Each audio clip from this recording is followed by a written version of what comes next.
Bakit ba kayo nag-hustle hard?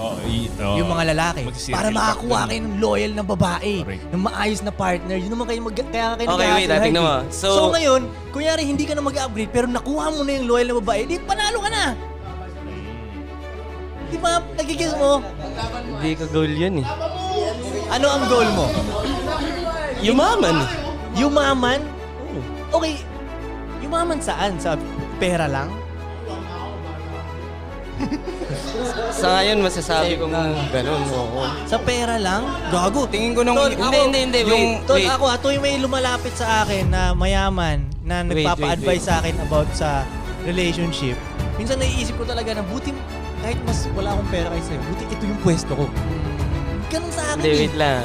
Hindi talaga malinaw kasi para sa akin. Tignan mo ah. Loyal yung babae. Oh. Eh, ang sinabi nga dun sa question, hindi ka makaka-upgrade. Who gives a fuck?